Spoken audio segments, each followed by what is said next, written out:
She was on her knees, begging him not to do it. He looked her in the eyes and said the words anyway. "I reject you." 3 words. That is all it took to shatter the bond that the moon herself had crafted. 3 words, and Zara Cole walked out of Blackmoor Pack with nothing but the clothes on her back, a broken mate bond burning in her chest, and a secret she had not yet told anyone. She was pregnant with his child. For years later, she returned. Not broken. Not begging. Not the same girl he had discarded like she was nothing. She returned as Alpha. And the mate bond that he had tried to kill? It was still alive. Still burning. Still choosing them for each other, no matter how much he had tried to destroy it. Now she had a choice of her own. Forgive him. Or make him feel every second of what she had survived. If is you, what will you do? Subscribe now. If this story already has your heart pounding, you're in the right place. Subscribe now and never miss a chapter of The Moon Chose Her Twice. New releases, exclusive bonus scenes, and full series updates delivered straight to you. Hit that subscribe button now and comment where you are watching from. Now let's begin. Chapter 1. The Girl He Left Behind. Zara Cole had learned 3 things about pain in her 22 years of living. The first was that it always arrived when you were not ready for it. The second was that it never warned you how long it planned to stay. The third, and the one she had only recently come to understand, was that pain could either break you down to ash or burn you into something entirely new. Something harder. Something that could not be destroyed a second time. She had been 18 when Caden Blackmoor had looked at her across the crowded training yard of the Blackmoor Pack and felt it. The pull. The magnetic, soul-deep recognition that every werewolf dreamed about their whole lives. The mate bond. She had felt it too. It had been like the world tilting sideways and righting itself at the same time. Like breathing for the very first time after a lifetime of only barely surviving on air. Caden had been 23, broad-shouldered and golden-eyed, the future alpha of one of the most powerful packs in the Northern Territories. And he had looked at her, a girl from the pack's lowest-ranked Omega family, and something in both of them had recognized home. For 3 months, it had been perfect. He had snuck her wildflowers from the forest edge. He had stayed up past midnight talking with her about the stars and what she wanted her future to look like. He had kissed her in the rain behind the pack house like she was something precious, something worth protecting. She had believed every second of it.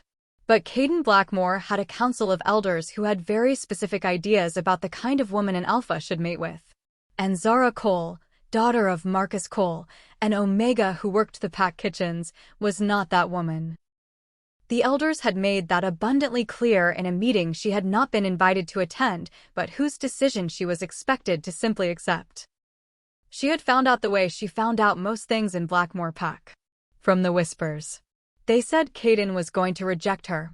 They said he had already agreed to pursue the daughter of the Greymount Pack Alpha, a silver-blooded girl named Celine who was everything Zara was not. They said it was already decided.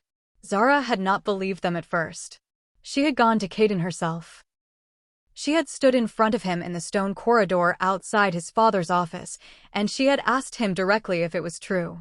He had not been able to look at her when he answered. He said it was complicated. He said he had a duty. He said she should understand because she lived in this world too and she knew how things worked. He said a lot of things that all circled around the one thing he was clearly trying to avoid saying. So Zara said it for him. "Are you going to reject me, Caden?" Silence. She had already known the answer. But she had needed him to say it out loud. She had needed to watch him choose the easier path. The politically convenient one. The one that had no room for an Omega girl with dirt under her fingernails and no family bloodline worth mentioning. He had taken a long breath. He had finally raised his eyes to hers. And then he had spoken the formal rejection words that severed a mate bond. Every syllable had felt like a blade pulled slowly across the inside of her chest. "I, Caden Blackmoor, reject you, Zara Cole, as my mate." She had not cried. She had made herself a promise in that moment, standing in that stone corridor with his words still echoing off the walls and the pain of a broken bond tearing through every nerve she had. She had promised herself she would not give him her tears. She had left Blackmoor Pack 3 days later. She had taken her small bag of belongings, the faded photograph of her mother, and the secret she had not yet told anyone because she had only just discovered it herself. She was 4 weeks pregnant. She had not gone back. Not for 4 years. But now she was standing at the border of Blackmoor Pack territory again, and this time she had not come alone.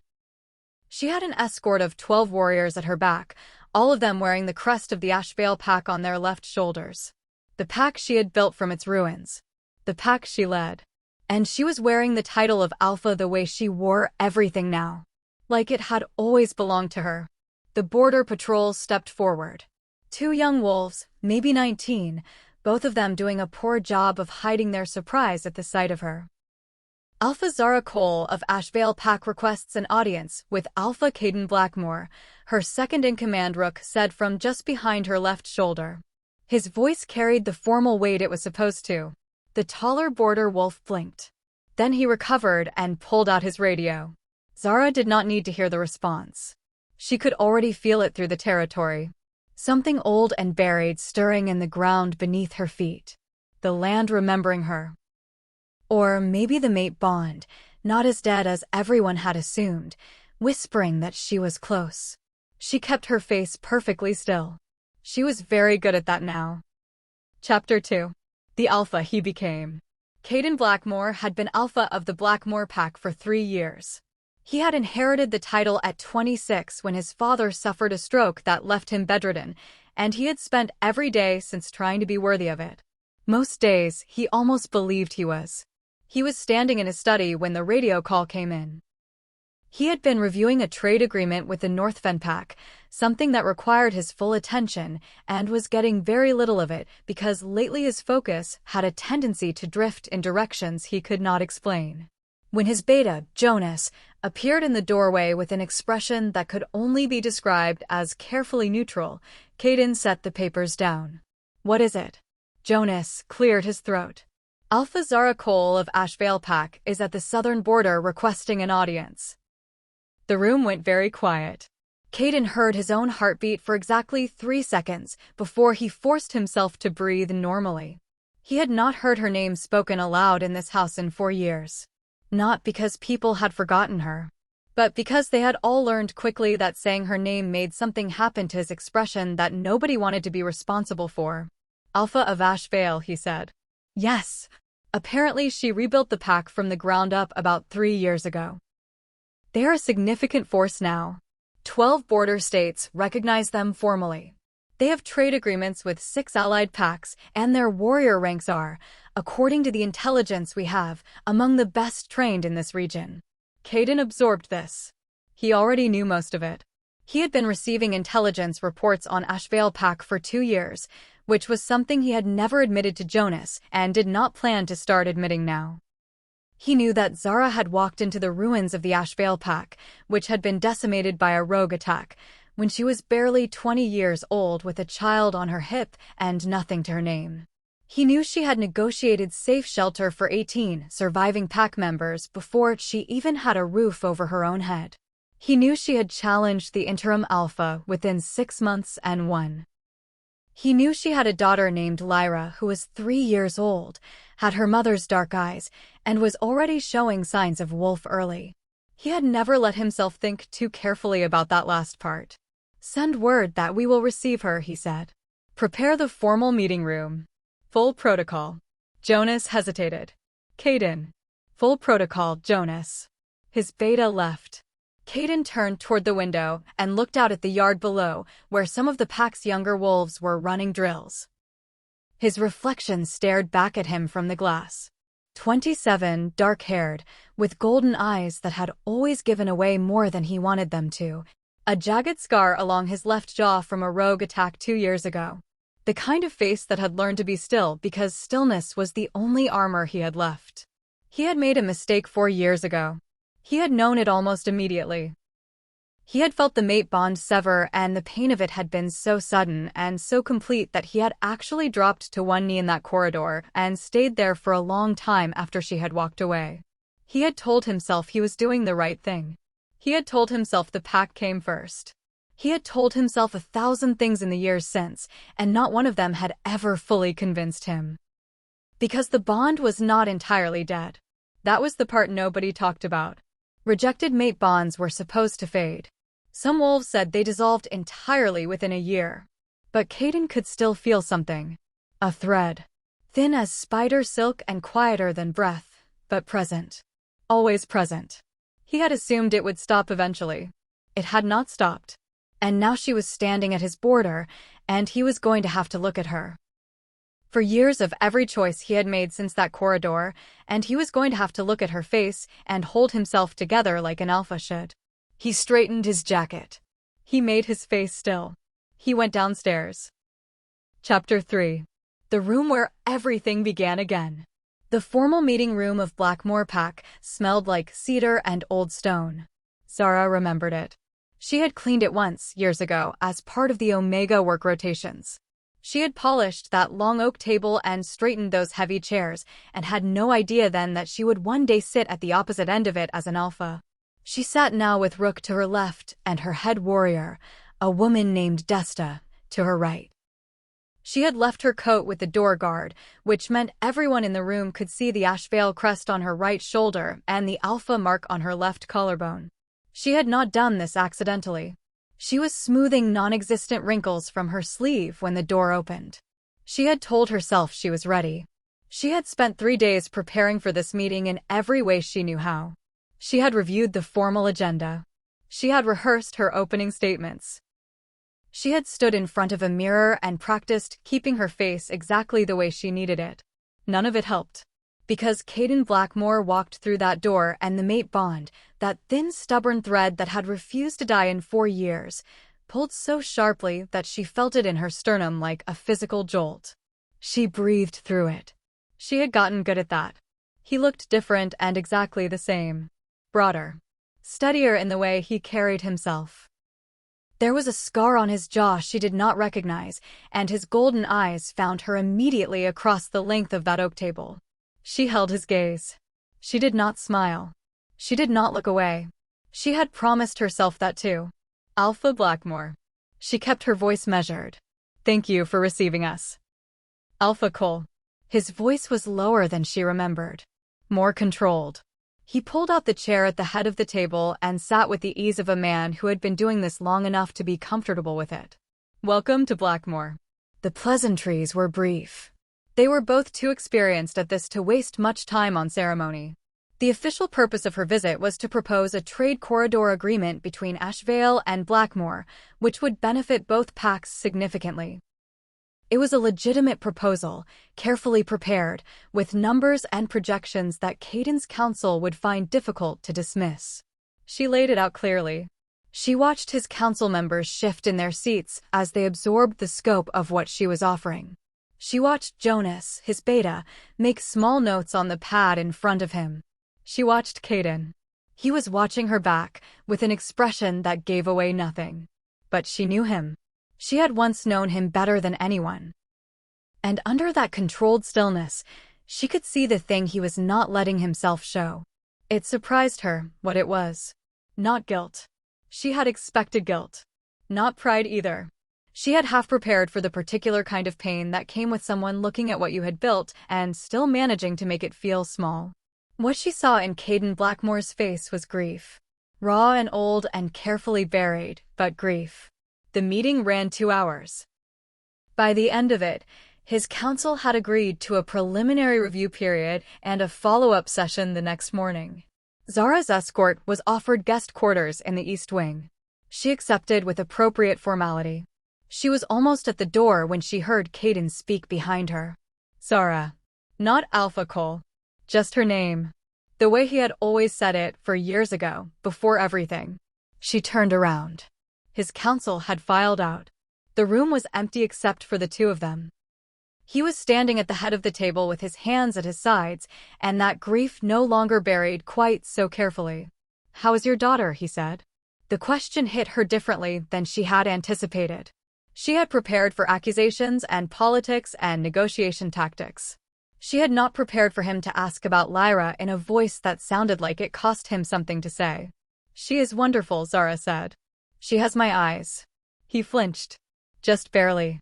Just enough. She does, he said quietly. I know. Zara looked at him for a long moment. Then she walked out of the room. Chapter 4. What the Bond Remembers.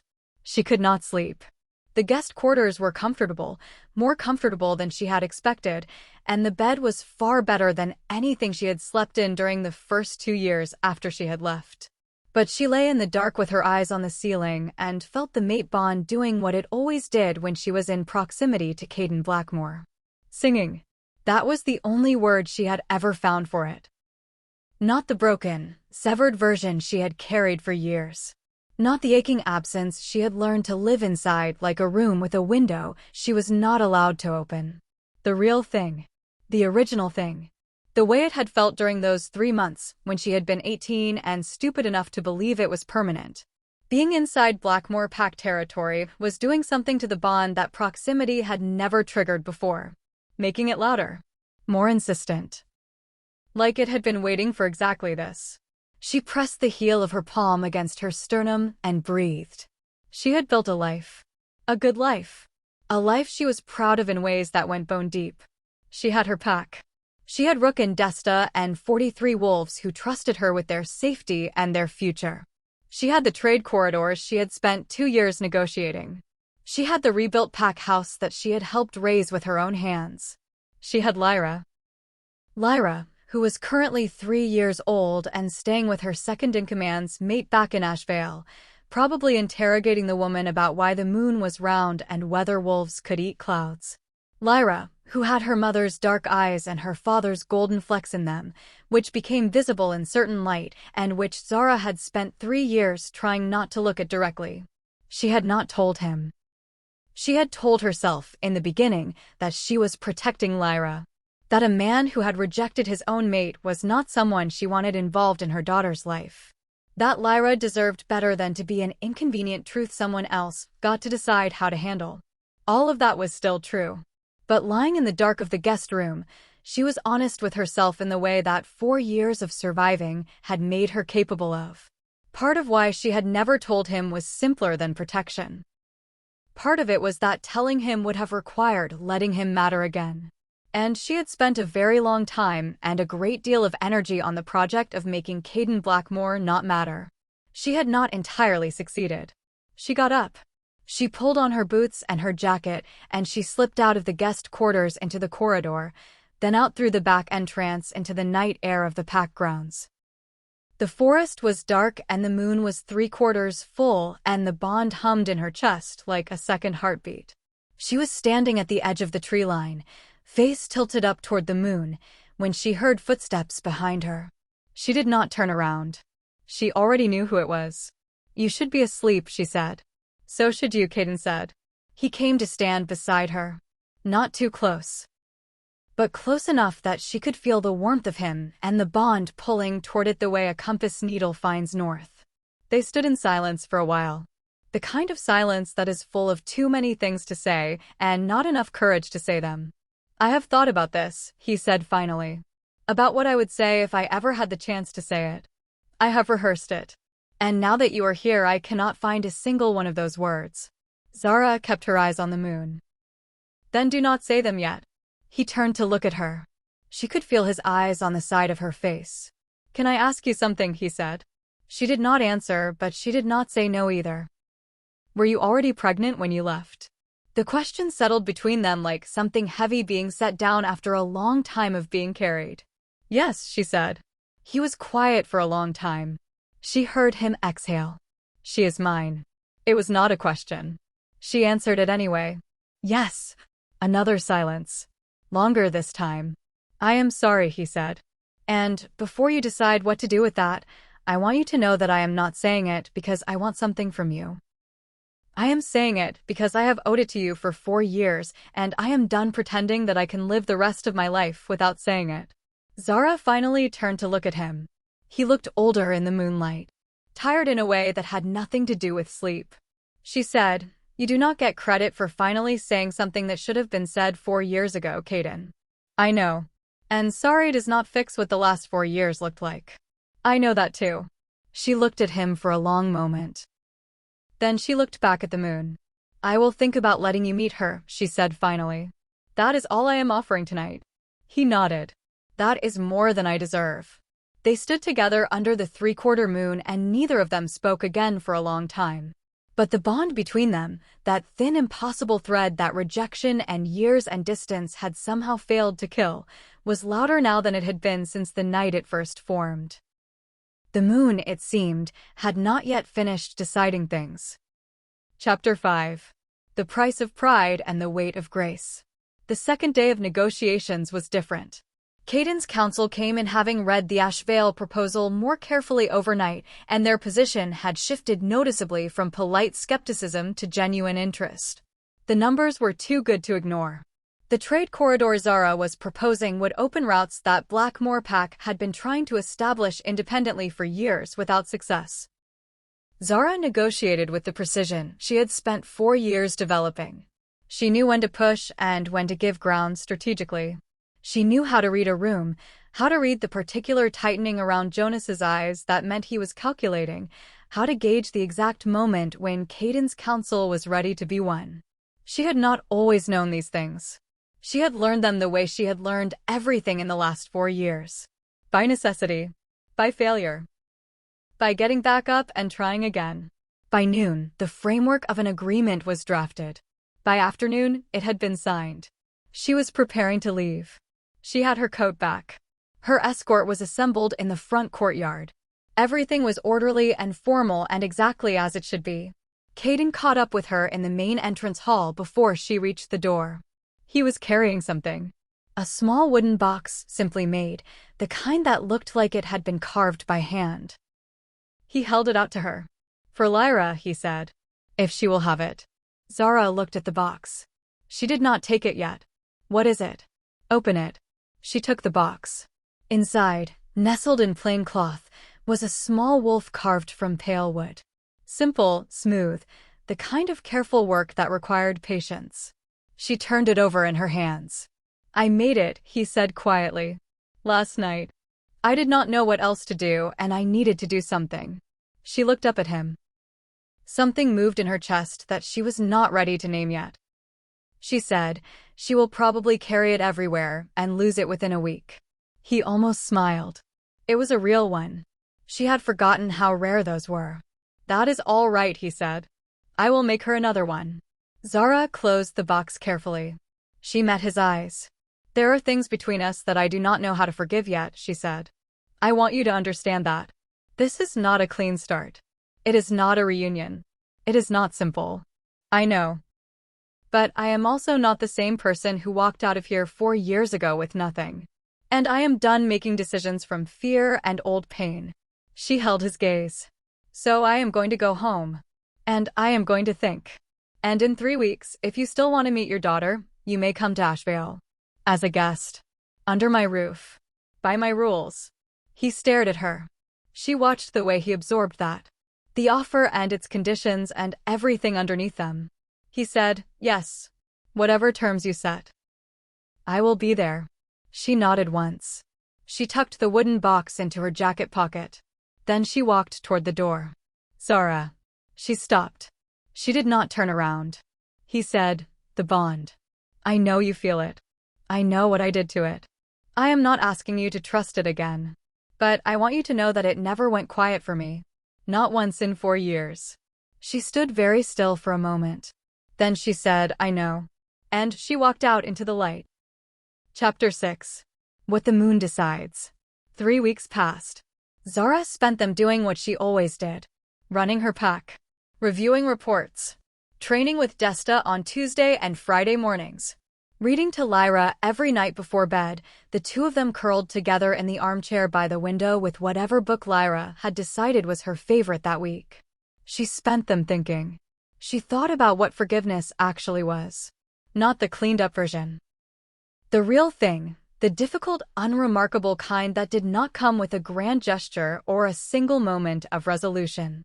The kind that was a choice you made again and again in small ways. She thought about Lyra, who had asked 3 days after her mother's return why Mama smelled different. Like forest and something warm. Like someone she did not know yet. Children who carried werewolf blood were perceptive in ways that adults forgot to account for.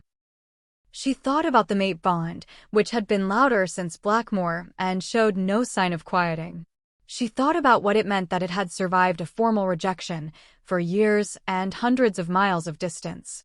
She thought about what the moon was trying to tell her by refusing to let it die. On the 22nd day, Lyra found the wooden wolf. Zara had put it in her bedroom on the small shelf above the window and had not mentioned it. She had been waiting to see what would happen. Lyra climbed onto the chair by the window at 7 in the morning, reached up for the wooden wolf with both hands, and held it up to the light with an expression of total seriousness. "Who made this, Mama?" Zara sat on the edge of the bed and looked at her daughter. 3 years old, dark-eyed, with gold flecks that caught the morning light. "Someone who wanted to give you something," she said. Lyra considered the wolf. "She is good," she declared. "She looks brave." Zara noted. "Not it." Lyra had always assigned genders to objects with absolute certainty. "She is," Zara said. Lyra tucked the wolf under her arm in the specific way she tucked things she had decided to keep permanently. Then she climbed down from the chair and walked over to her mother and looked up at her with her father's directness in a face that was otherwise entirely her mother's. "Is the someone coming here?" she asked. Zara looked at her daughter for a long moment. "Yes," she said. "Tomorrow." Lyra nodded like this was satisfactory. Then she turned and walked out of the room, presumably in search of breakfast, the wooden wolf clutched firmly to her side. Zara sat alone in the quiet of the morning and felt the mate bond and thought about courage. Caden arrived at Ashveil Pack at noon on the 23rd day. He came without an escort. Just himself, which told her something. He had a bag over his shoulder and the look of a man who had been awake for most of the night before and had not tried to hide it. Rook met him at the border and brought him through. When he reached the front of the pack house, Zara was standing on the steps with her arms crossed and her expression the careful, controlled version she wore for things that mattered too much for carelessness. He stopped at the foot of the steps and looked up at her. They looked at each other. He said, "You built something extraordinary." She said, "I know." He said, "I am not here to ask you to forgive me today. I am here because you offered me something I do not deserve and I am not going to waste it." She studied him. Then she stepped aside to let him pass. "Come in," she said. "She is inside."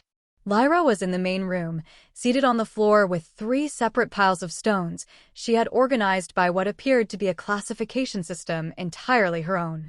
She had the wooden wolf beside her. When the door opened, she looked up. She looked at Caden. Caden looked at her. Zara stood in the doorway and breathed carefully and watched her daughter meet her father for the first time. Lyra tipped her head slightly. She pointed at him. "You made the wolf," she said. Not a question. Caden crouched down to her level. His voice, when he answered, was so steady she almost believed he was holding himself together as well as he appeared to be. "Yes." "Do you like her?" Lyra picked up the wooden wolf and held it up. "She is brave," she said. "Her name is Storm." Caden smiled. "A real one. The kind that reached his eyes." "Storm," he said. "That is a perfect name." Lyra seemed to decide this response was acceptable. She went back to her stones, but she moved slightly sideways in a way that created a space beside her, which Zara had observed her do before with people she had decided to allow. Caden looked over his shoulder at Zara. She gave a small nod. He sat down on the floor beside his daughter and looked at the stone piles with apparent seriousness. He said, "What are these organized by?" Lyra said, "Which ones the moon would like best."